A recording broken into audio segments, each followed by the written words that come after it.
My name is Adam Batchelor. I am joined by an expert prospector, Peter Cisick, CLU, CHFC. Peter has almost 20 years in the business, and you're here to talk to us about building your business with new clients. Great, thank you for having me. It's our pleasure, thank you. Let's talk about sort of your system on prospecting, and I know you came up through the business using a very well-known system, and that's the one-card system, and yes. you've sort of evolved from there, I think, as many producers probably have. But tell us about your prospecting system. Well, early on in my career, I was brought up in an agency that was very traditional, and we used the one-card system, which is an Al Granum, National Underwriter, old school, file box on your desk, months of the year system that I found to be very useful to just, being on your desk, it makes you focus on it. Mm-hmm. Nowadays, people use ACT, they use Goldmine, other programs, but they're on a computer, and you can shut a computer off. If you have a file box on your desk, or some other system that makes you pay attention, it was wonderful for me to just follow up with clients and calls and to get out to see people. Now, Peter, you're almost 20 years in the business, is that right? Yes. And still cold calling. Are you still yes, hitting the phones? That's great. I love calling. Now, tell me sort of about who you're calling, first of all, when you're out cold calling.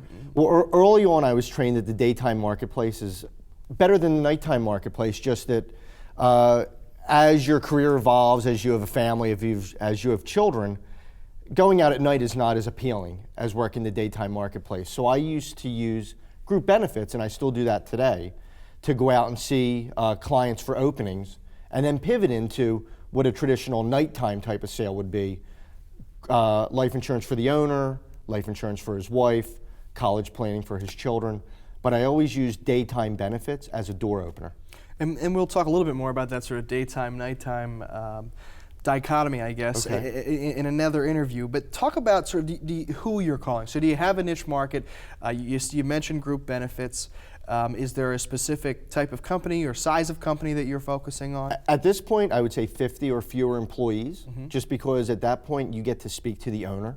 You're not speaking to a controller that might lose a job or someone like that. You're speaking to the decision maker that's invested in the business. So I would say 50 or fewer is my ideal target. Is it the Yellow Pages? I mean, I know that's an antiquated technology, but is that where you're coming across these leads? Well, I told someone early on that I thought everyone started with A, I started with Z, and my first sale was a yogurt store. True story. I had to go backward through the Yellow Pages, got to yogurt. They bought a 2-person group benefit from me, which then spun into a life insurance sale, and the rest is history. Hey, that's fantastic. What is the success rate as you're cold calling? I mean, are you seeing I'm sure as you've progressed through your career, you've seen better success rates? Absolutely. Early on, I was given a script to help open someone's mind to having you come out for an appointment, and I still use it today, but I would say my cold calling success, I could pick up a phone now, 80%, I could probably get an opening appointment for someone to say hello to me. Is the script different now than when you started? I mean, what are you saying? Exactly what am I saying? Mm-hmm. I would call someone and say, hi, my name is Peter Cisick with whatever company you happen to be with. I'm going to be in your area next Wednesday at 3. Unfortunately, whether I'm there or not is not really important. It's the whole purpose is to get an appointment. I'm going to be in your area next Wednesday between 1 and 3. I'd love to stop in and put a face with a voice on the phone and tell you a little bit about what I do. And if I can't help you, I'm the easiest guy to get rid of. And I find that last sentence on the end takes down all the walls, and people are willing to meet with you. When you actually get the meeting, then you said you have pretty good success rates. Mm-hmm. What's the goal of the first meeting? So you're with a prospect now who you don't know, and they don't know you. Right. What are you trying to mine from that first meeting? The end result goal of the first meeting is to get a second meeting. Mm-hmm. But I would say in the first meeting, you're just trying to create some commonality with the client to make sure that they like you, you like them. I feel that not every prospect is an ideal prospect for the agent. I tell the client, I'm interviewing you as much as you're interviewing me to make sure that we're going to be a right fit for each other. And I just go through the offerings that I handle. So you gave us sort of the script on the initial phone call. What's the script for the initial meeting? I was taught early, it's called the PRITE talk, P-R-I-T-E. For some reason, it sticks in my head. It stands for protection, retirement, investments, taxes, and estate planning. And I would say to a client or prospective client, Protection could be making sure that if one of the 3 hazards happens, you live too long, you die too soon, you become disabled, to make sure that your children's heads hit the pillow like they do today, or that you can have the dignity to make sure that a check still comes in. Retirement would be making sure if you have a great career, that you've stored up enough money to not have to work again. Investments would be to make sure that we have a place to store up money for a goal shorter than retirement.